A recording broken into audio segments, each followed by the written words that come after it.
Halo, perkenalkan saya Maria Anuntia Tamharani Putri, mahasiswa Program Studi Perencanaan Wilayah dan Kota, Fakultas Sains dan Teknologi UPBJJ UT Banjarmasin. Pada kesempatan kali ini, saya akan menjelaskan terkait urbanisasi. Sebelumnya, pengertian dari urbanisasi sendiri adalah proses perpindahan penduduk dari desa ke kota dengan tujuan mencari pekerjaan, pendidikan, atau akses hidup yang lebih baik. Meskipun urbanisasi bisa menjadi indikator pertumbuhan ekonomi dan modernisasi, ia juga membawa berbagai dampak tantangan dan masalah terhadap pertumbuhan perkotaan. Berikut uraian lengkapnya. Selanjutnya adalah dampak positif dari adanya urbanisasi. Yang pertama adalah peningkatan ekonomi kota, di mana bertambahnya tenaga kerja mendorong pertumbuhan sektor industri, perdagangan, dan juga jasa. Yang kedua adalah kemajuan infrastruktur. Pemerintah dan swasta terdorong membangun jalan, jembatan, perumahan, transportasi, dan fasilitas publik lainnya. Kemudian adanya keanekaragaman sosial dan budaya. Masyarakat kota menjadi lebih heterogen dan terbuka terhadap berbagai budaya dan gaya hidup.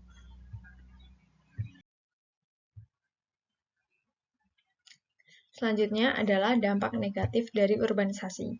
Yang pertama adalah kepadatan penduduk dan permukiman kumuh, di mana urbanisasi yang tidak terkendali akan menyebabkan lahan tidak mencukupi dan memicu munculnya permukiman liar atau kumuh. Selanjutnya adalah kemacetan lalu lintas, di mana bertambahnya kendaraan pribadi dan mobilitas tinggi memicu kemacetan parah, terutama di kota-kota besar. Selanjutnya adalah tingginya tingkat pengangguran dan kriminalitas. Tidak semua pendatang mendapat pekerjaan. Ini bisa meningkatkan tingkat pengangguran dan kriminalitas. Kemudian yang terakhir adalah peningkatan beban lingkungan, di mana polusi udara, air, dan sampah meningkat akibat adanya aktivitas manusia yang padat. Selanjutnya, tantangan dan masalah dari urbanisasi. Yang pertama adalah kesenjangan sosial dan ekonomi, di mana sering munculnya ketimpangan antara penduduk asli kota dengan pendatang. Kemudian, ketersediaan harga hunian. Semakin tinggi urbanisasi, maka hunian akan semakin mahal dan pendatang belum tentu dapat memenuhi kebutuhannya.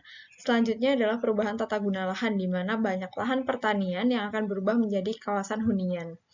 Dan penyedia infrastruktur dasar di mana pemerintah perlu menyediakan transportasi, kemudian jaringan listrik, dan lain-lain.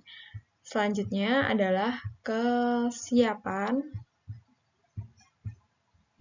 dari pemerintah daerah di mana pemerintah kota harus memiliki perencanaan jangka panjang dan juga anggaran yang dapat mengantisipasi laju urbanisasi.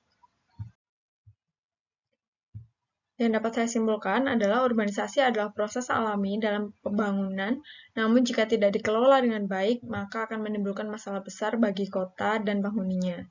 Diperlukan perencanaan tata ruang yang bijak, pembangunan berkelanjutan, serta kolaborasi antara pemerintah, swasta, dan masyarakat agar dapat dampaknya tetap positif.